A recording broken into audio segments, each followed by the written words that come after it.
জান্নাতীদের অবয়ব কেমন হবে? কেমন হবে তাদের রূপ লাবণ্যতা ও পবিত্রতা? এ প্রসঙ্গে বুখারী ও মুসলিম শরীফে হযরত আবু হুরায়রা রাদিয়াল্লাহু হতে একটি হাদিস বর্ণিত হয়েছে।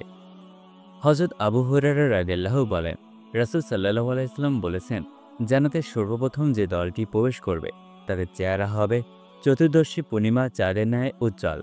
এরপর দ্বিতীয় দলে যারা জান্নাতে প্রবেশ করবে তাদের চেহারা হবে উজ্জ্বল তারকার ন্যায়। জান্নাতের সমস্ত লোক এক মনা হবে। তাদের দেহ বিভিন্ন হলেও তারা হবে এক মনা এবং পরস্পরের ভালোবাসার বন্ধনে আবদ্ধ। তাদের মধ্যে কোনো মতানৈক্য থাকবে না এবং তাদের মধ্যে থাকবে না কোনো হিংসা বিদ্বেষ। তাদের প্রত্যেকের জন্য হুরদের মধ্য থেকে কমপক্ষে দুজন স্ত্রী থাকবে। সে স্ত্রীদের প্রত্যেকের পায়ের নলার হাড় মাংসের উপর দিয়ে পরিতুষ্ট হবে। জান্নাতীগণ সকাল সন্ধ্যা আল্লাহ তাআলার গুণগানে নিমগ্ন থাকবেন। সেখানে তারা কেউ অসুস্থ হবে না এবং পায়খানা প্রস্রাবেরও প্রয়োজন থাকবে না। তাদের নাক থেকে সর্দিও ঝরবে না। তারা থুথু ফেলবেও না। তাদের আসবাব ও তেজসপত্রগুলো হবে স্বর্ণ ও রূপ নির্মিত। তাদের আংটিতে সুগন্ধি প্রবাহিত করার জন্য উৎকাষ্ঠ প্রজ্বলিত করা হবে, আর তাদের ঘাম মেশকের সুঘ্রাণে যুক্ত হবে। তারা সকলে আদি পিতা হযরত আদম আলাইহিসসালামের অবয়ব কাঠামোর অনুরূপ অবয়ব বিশিষ্ট হবে, আর দৈর্ঘ্য হবে আদম আলাইহিসসালামের অনুরূপ ৬০ গজ। এই হাদিস দ্বারা জান্নাতীদের সৌন্দর্য এবং তাদের স্ত্রীদের রূপ মাধুরীর কথা জানা যায়। এছাড়া তাদের পাক পবিত্রতার কথাও সুস্পষ্টভাবে ফুটে উঠেছে। তাদের নাক ঝাড়া, পেশাব পায়খানা ও থুতু নিক্ষেপ ইত্যাদি কোনো কিছুই প্রয়োজন হবে না। তাদের দেহে গরমের কারণে কোনো ঘাম হবে না, বরং তাদের দেহ থেকে যে ঘাম বের হবে তা হবে খুবই সুগন্ধিযুক্ত মনোমুগ্ধকর সুঘ্রাণ। উপরোক্ত হাদিস থেকে একথাও জানা যায় যে জান্নাতীদের আংটিতে থাকবে জ্বলন্ত উট কাঠ। এর অর্থ হচ্ছে, উটকে যদি কাঠ মনে করা হয় যার দ্বারা সুগন্ধি আগরবাতি বানানো হয়, আর এটা খুবই মূল্যবান জিনিস যা তরল করে ছোট ছোট কাঠিতে মিশিয়ে বাতি জ্বালানো হয়। জান্নাতে কোনো বস্তুর ঘাটতি থাকবে না, তাই সেখানে সুঘ্রাণের জন্য ওদের জ্বলন্ত কাঠ দ্বারা আগরবাতি বানানোর কোনো প্রয়োজন হবে না।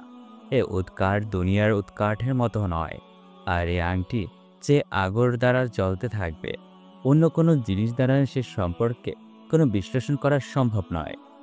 সহিহ বুখারী শরীফে আছে, আল্লাহ তাআলা যখন হযরত আদম আলাইহিসসালামকে সৃষ্টি করলেন তখন তিনি ছিলেন লম্বায় ৬০ হাত, আর জান্নাতে যারাই প্রবেশ করবে তারা সকলেই লম্বায় আদম আলাইহিসসালামের অনুরূপ ৬০ হাত হবে। হযরত আবু হুরায়রা রাদিয়াল্লাহু বলেন, রাসূল সাল্লাল্লাহু আলাইহি সাল্লাম বলেছেন, জান্নাতীদের দাড়ি থাকবে না।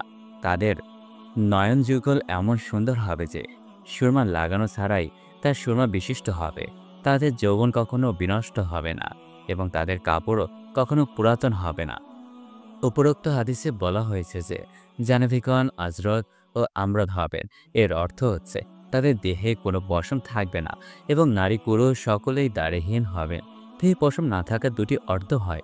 একটি হচ্ছে মাথার চুল ছাড়া দেহের কোনো স্থানে চুল থাকবে না, আর বুক ও রানে যে পশম হবে তা হবে খুবই অল্প ও ছোট, আর চামড়ার সৌন্দর্য নষ্ট করে এমন ঘন হয়েও তা হবে না। মাথার চুলের কথা কোনো হাদিসে স্পষ্টভাবে উল্লেখ করা হয়নি, কিন্তু বুখারী শরীফে বর্ণিত হাদিসে বলা হয়েছে যে তাদের চিরুনি হবে স্বর্ণে নির্মিত। এর দ্বারা বোঝা যায় যে তাদের মাথায় চুল থাকবে। মুখমণ্ডলে দাড়ি না হওয়ার আশাটি জান্নাতে পূরণ করা হবে। আমাদের এক বুজুর্গ আলেম ব্যক্তির কাছে এক ব্যক্তি জিজ্ঞাসা করল, জান্নাতে পুরুষদের দাড়ি না হওয়ার মধ্যে কি ফায়দা নিহিত আছে? তিনি বললেন, এর উত্তর তাদের কাছেই জিজ্ঞাসা করা উচিত যারা দাড়ি কামায়। মোট কথা, জান্নাতে প্রতিটি বস্তুই হবে সুন্দর। দাড়ি না থাকলেও পুরুষদের সৌন্দর্য সর্বদাই দ্বিগুণ। দেহের অভ্যন্তর হতে এমন কোনো পশম গজাবে না যা গামানোর প্রয়োজন হতে পারে এবং তাতে চামড়ার সৌন্দর্য ব্যাহত হয়। হযরত আবু সাঈদ খুদরির ও আবু হুরায়রা রাদিয়াল্লাহু হতে বর্ণিত আছে যে রাসূল সাল্লাল্লাহু আলাইহি সাল্লাম বলেছেন, জান্নাতে আল্লাহ তাআলার পক্ষ থেকে একজন এই ঘোষণা করবেন যে, হে জান্নাতীগণ, তোমাদের ব্যাপারে এই সিদ্ধান্ত হয়েছে যে তোমরা চির সুস্থ থাকবে, কখনোই কোনো রোগ ব্যাধি হবে না। আর এই সিদ্ধান্তই হয়েছে যে তোমরা চিরজীবী থাকবে, কখনো তোমাদের মৃত্যু হবে না। তোমরা সর্বদাই জওয়ান থাকবে, কখনো বৃদ্ধ হবে না। তোমরা সর্বদা আল্লাহর প্রদত্ত অফুরন্ত নিয়ামত ও ভোগ বিলাসের মধ্যে নিমগ্ন থাকবে, কখনো কোনো জিনিসের জন্য অভাব বোধ করবে না এবং কারো মুখোপেক্ষীও হবে না।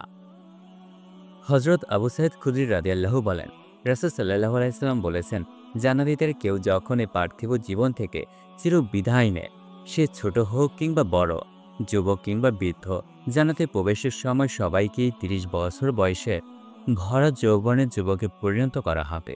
এই বয়সের সীমা কখনোই বাড়বে না, কখনোই কমবে না।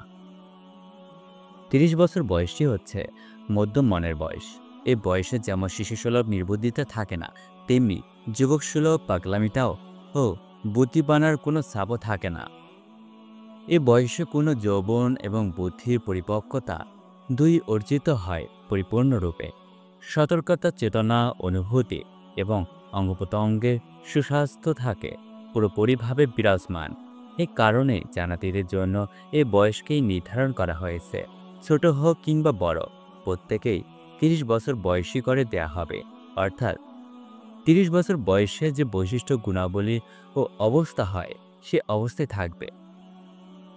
শান্তিময় জান্নাতে বসবাসকারীদের জন্য জান্নাতে থাকবে মনোরম পুষ্পকানন, বাগবাগিচা, বৃক্ষরাজি। মহাগ্রন্থ আল কোরআনের বিভিন্ন সূরাতে জান্নাতে মনোমুগ্ধকর দৃশ্য চিত্রায়িত করা হয়েছে। যেমন সূরা নাবাতে ইরশাদ করছে, নিঃসন্দেহে মুত্তাকীদের জন্য রয়েছে বিরাট সাফল্য। তাদের জন্য রয়েছে জান্নাতে অনেক রকমারি বাগবাগিচা, আঙ্গুর ফল, ভার যৌবনা, সমবয়স্কা সোহাগিনী মহিলা এবং পবিত্র পানীয় পূর্ণ পানপাত্র। অন্য এক আয়াতে আল্লাহ তাআলা বলেন, নিঃসন্দেহে মুত্তাকীগণ বাগবাগিচা ও প্রবাহমান ঝর্ণার পরশে বসবাস করবে। তাদের প্রতিপালক তাদের যা কিছু দান করবেন তা তারা গ্রহণ করবে, কেননা এ জীবনের পূর্বে পার্থিব জীবনে তারা সৎ কর্মশীল ছিল। হযরত আবু সাঈদ খুদরি রাদিয়াল্লাহু বলেন, রাসূল সাল্লাল্লাহু আলাইহি সাল্লাম বলেছেন, জান্নাতের মধ্যে এমন একটি বৃক্ষ আছে যার ছায়ার সর্বোত্তম ও দ্রুতগামী ঘোড়া সওয়ার হয়ে ১০০ বছর পর্যন্ত দৌড়াতে থাকলেও তার ছায়া অতিক্রান্ত করতে পারবে না। অতঃপর রাসূল সাল্লাল্লাহু আলাইহি সাল্লাম সূরা ওয়াকিয়ার এই আয়াত পাঠ করলেন, যার অর্থ ছিল, সে ছায়া হবে বিরাটকাল লম্বা। উক্ত আয়াত পাঠ করে বললেন, সে ছায়া হবে এ বৃক্ষেরই ছায়া। হযরত আবু হুরায়রা রাদিয়াল্লাহু বলেন, রাসূল সাল্লাল্লাহু আলাইহি সাল্লাম বলেছেন, জান্নাতে এমন কোনো বৃক্ষ থাকবে না যার মূল কাণ্ডটি স্বর্ণের হবে না। হযরত জারির ইবনে আব্দুল্লাহ রাদিয়াল্লাহু বলেন, আমি সালমান রাদিয়াল্লাহু এর কাছে গেলাম।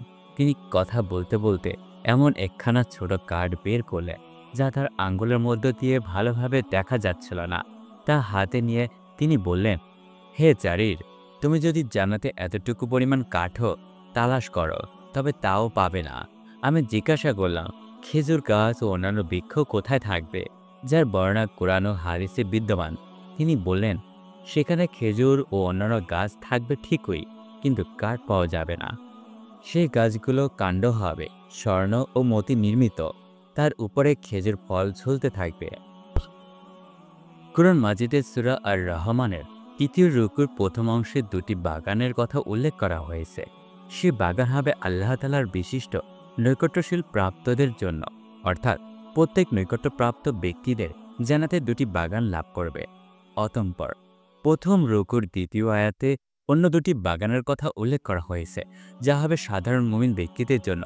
প্রত্যেক ব্যক্তি দুটি বাগান লাভ করবে, কিন্তু সে বাগান হবে নৈকট্যপ্রাপ্ত গণের বাগানের তুলনায় নিম্নমানের। আল্লাহ তাআলা বলেন, আর যারা স্বীয় প্রতিপালকের সম্মুখে দণ্ডায়মান হওয়ার ভয় করেছিল তাদের জন্য থাকবে দুটি বাগান। সুতরাং তোমরা তোমাদের রবের কোন কোন নিয়ামতকে অস্বীকার করবে? সে বাগান দুটি হবে অনেক শাখা প্রশাখা বিশিষ্ট। অতএব তোমরা তোমাদের প্রতিপালকের কোন নিয়ামতকে অস্বীকার করবে? এ বাগান দুটিকে দুটি ঝর্ণা প্রবাহিত থাকবে। অতএব তোমরা তোমাদের প্রতিপালকের কোন কোন নিয়ামতকে অস্বীকার করবে? সে বাগান দুটিতে প্রত্যেক ফলফলাদি রয়েছে দুপকার। অতএব তোমরা তোমাদের প্রতিপালকের কোন কোন নিয়ামতকে অস্বীকার করবে?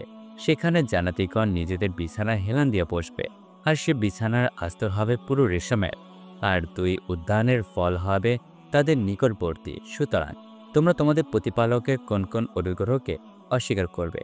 সেসব জান্নাতে রয়েছে অনেক আয়াত নয় না, যাদেরকে পূর্বে কোনো মানুষ বা জিন স্পর্শ করে নাই।